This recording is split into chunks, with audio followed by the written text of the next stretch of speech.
Cars can be great investments when they're bought at the bottom of their depreciation curve, and can also provide a whole lot of fun for the 10 years or so you own it before you double, triple or even quadruple your money on it.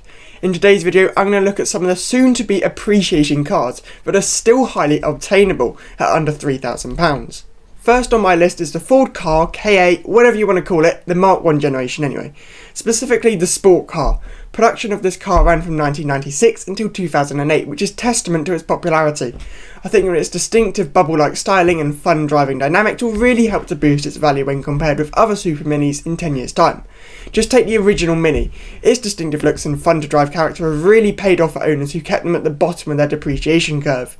If you're really hoping to make the big bucks, the sport car I've already mentioned is where I put my money. They're quite a bit harder to get hold of than a regular car. I only managed to find one on Auto Trader, one on eBay and one other on Facebook Marketplace, but they still represent excellent value for money. I wouldn't be at all surprised if this low mileage sport car in particular sold for £10,000 in 10 years time.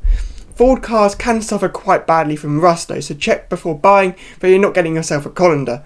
Parts for this car will be cheap though, so don't worry about low labour repairs too much. The E39 generation of BMW 5 Series is such a timeless design, and you'll hear many BMW fanboys saying it sums up everything BMW is all about. And I've got to give it to them, they are right. The E39 has precise steering and poised handling while retaining a supple ride. The interior is classy and well built. In fact, the E39 is pretty much unfoldable, which is why the prices are already rising. That's not to say bargains aren't out there though, because this 535i in particular, in Leeds, blew me away at how cheap it was. At £2,800, it's a solid £3,000 less than I thought it would be. It's a pre-facelift, low mileage example in Beer Blue, with the great sounding 3.5 litre V8. In 10 years time, I reckon this car will be at least £15,000. When looking to buy one, it's worth noting there are quite a few sheds out there, but when an honest, well-maintained example does come onto the market, you'll need to be quick to snap them up. If you like an even cheaper 5 Series than the 535i, I recommend taking a look at the entry-level 520i, as even this car comes with a straight 6. These start at about £1,000. My third choice is the MGF, and I think this is a really solid investment because fun-to-drive convertibles of any make tend to only go one way, and that's up. The MGF has a bit more charm than an MX-5 too, being mid-engined. The thing is, you can still buy them for peanuts. Prices start at about £750, but do make sure that it's not rotten. To maximise your returns on a car like this, I would avoid high mileage cars as well as silver and grey cars. Bonus if you can find one with leather interior. This one here for £1,800 looks like a nice example. My final choice isn't one car in particular. Instead, it's any 3 litre petrol French car. I think French cars like this are going to become classics really quickly for a couple of reasons.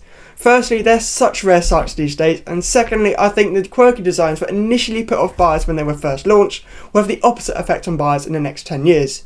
If I was going to tell you which two cars to look out for, I would say the Peugeot 406 Coupe, designed by Pininfarina, and the Renault Laguna.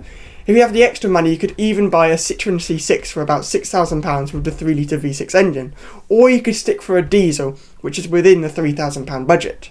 This low mileage one owner Renault Laguna is an example I'd look out for. For £1,500 it's such a lot of car for the money. It's also worth noting that some of these French cars do suffer from reliability issues, so check that everything on the car, especially the electrical gadgets, work, but you can't be too fussy at this price range.